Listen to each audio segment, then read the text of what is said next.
So we're here in Frankfort, Kentucky for the Capital City Welding Class. This competition has been going on for well over 2 decades. The long tradition of welding coming together with schools from all over the state of Kentucky right in here to our great capital in Frankfort. Today's competition is similar to a D11 style bend. In this case, the students are going to be welding an 8-inch plate with a 30-degree bevel in the open root. So they're welding it vertically.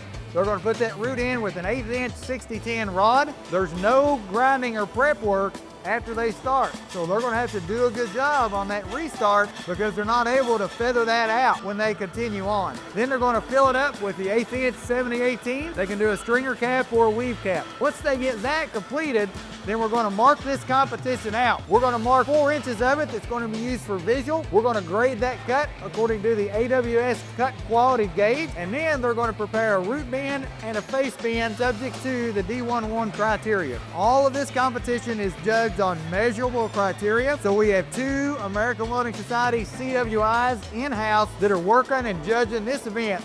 So we're going to pick out a winner according to the machine and the criteria. So stick around, Capital City Classic. It's an awesome event. We're from Adair County, and one of the things we did to prepare for this competition is we did a couple plates to see how to lay our root first. After that, we put angle iron together and we welded it to lay out some beads, and then we did a root. Then we started doing our V-groove. We did a couple V-grooves over the days, and we ran practice tests over the time. The 60-10 was the hardest to practice for me. The 70-18 I had did it on for a DOT test, the 3G it is. So I had kind of got the groove of that, but for the 60-10, that's what I tried harder on practicing. We got one of our judges, American Welding Society CWI, Brian Azey. Brian, tell us a little about your company. I currently work for UES, Universal Engineering Science. It's a third-party inspection company, and we travel around doing structural steel inspection. We're inspecting from the SMAW stick to flux core, different various types of welding. That being said, we're here judging today under the AWS D1.1 code. You started out like all of us, just running bees and doing the work. That's right. And then you got into inspection. As an inspector who used to be a welder, tell us what the inspector wants to see. Well, we like to see good quality welds, to be honest, but you're welding out of position, and a lot of times it's difficult to get that nice looking weld, but we're looking for a nice weld profile. A little undercut, up to 32nd of an inch is acceptable. It's not uncommon to see that sometimes, but we get some great welders out in the field. Other times, we have a job to do as well. If everybody was perfect, I wouldn't even have a job. So, sometimes we'll catch some bad welds. A lot of times we'll see unacceptable weld profile, undercut, incomplete fusion.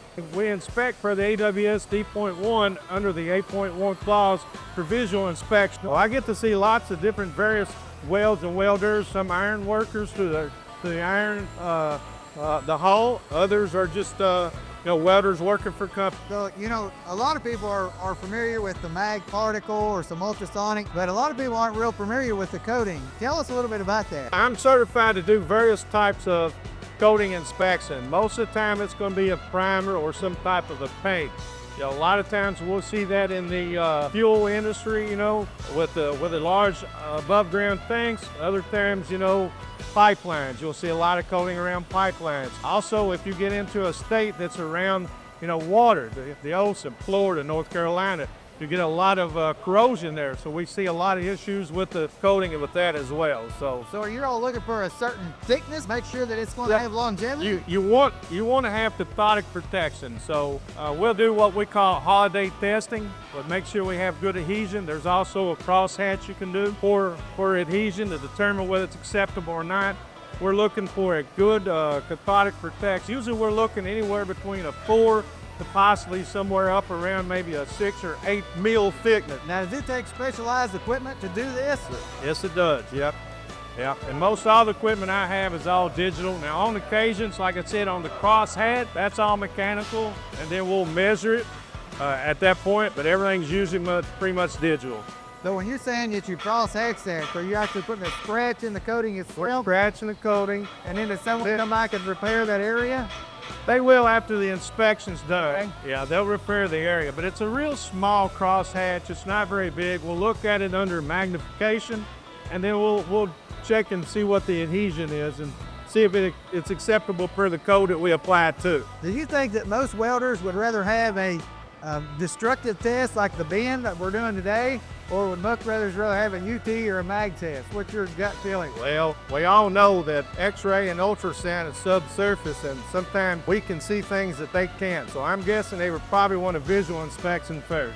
Yeah. And usually if you'll pass a visual inspection, a lot of times your X-ray or your ultrasound is going to be okay as well. Well, Brian, we really appreciate what you've done in the industry and working up for decades and in inspection now.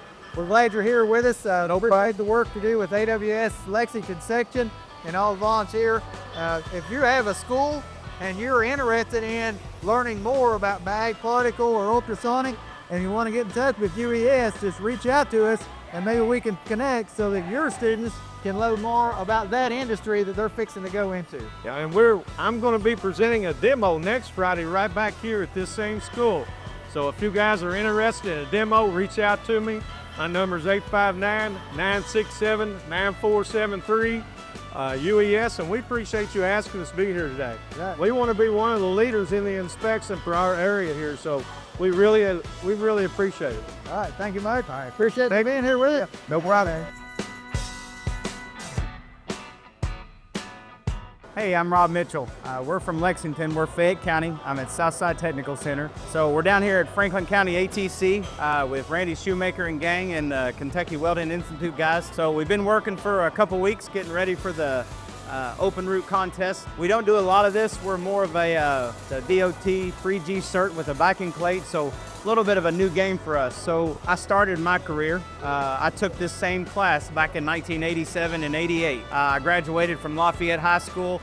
I tried welding and found out I was fairly decent at it. Went to Morehead State, got my 2-year associate in it, ended up getting a bachelor's degree in industrial tech and welding. Worked as a millwright for about 5 years at the Sylvania plant in Winchester, Kentucky.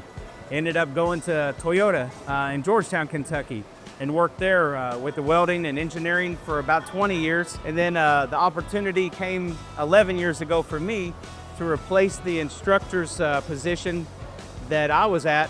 He had been here for 32 years, and that job came available and I took his spot. It's kind of good for me because I'm total full circle. I've sat in the seats of the students that are in that classroom now.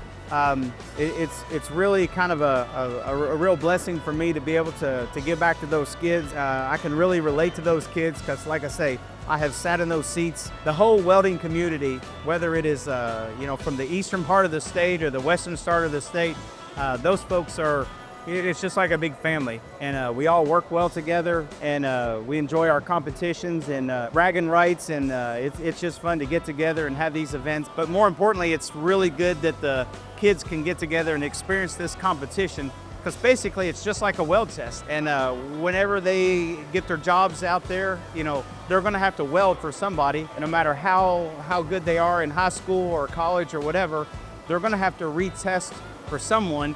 So this kind of puts the nerves on edge, and it kind of does that full experience of, putting them in the barrel and letting them get in there and try it. So if you're in high school and you have a family member, you are interested in welding, start making some noise. And what I mean by that is talk to your counselors, talk to your mom, dad, guardian, talk to anybody you can. Find somebody that you can maybe kind of just express that interest to. I tell a lot of my students that we don't even know that we're good at something until we get in there and try. So we have some really hidden talent, some really good welders out there, young men, young female that have a talent that we just need to kind of open up. So if you can get into one of these programs, whether it's welding, electricity, any kind of carpentry, any kind of skilled trades, get out there and just get involved in that. But just start making some noise and try to, whether it's a counselor, but just get involved in those and try to get yourself into those programs.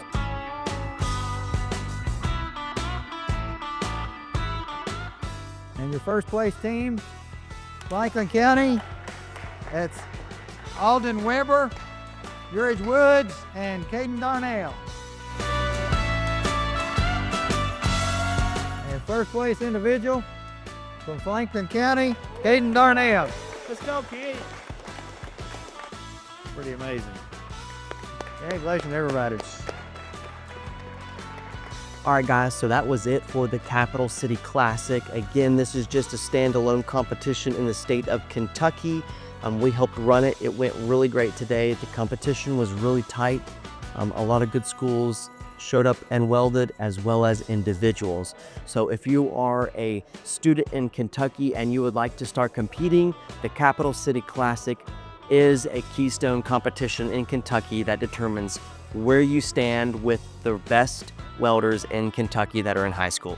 So check it out next year, the Capital City Classic here in Frankfort, Kentucky, which is the capital of Kentucky, and we will probably be here to see you there. Again, thanks for watching this YouTube video. If you want more tips and tricks, check out our YouTube channel as well as our social media. If you need any other information regarding the Kentucky Welding Institute, go to kwi.us and you can find all of our links there. Until next time, vegan out.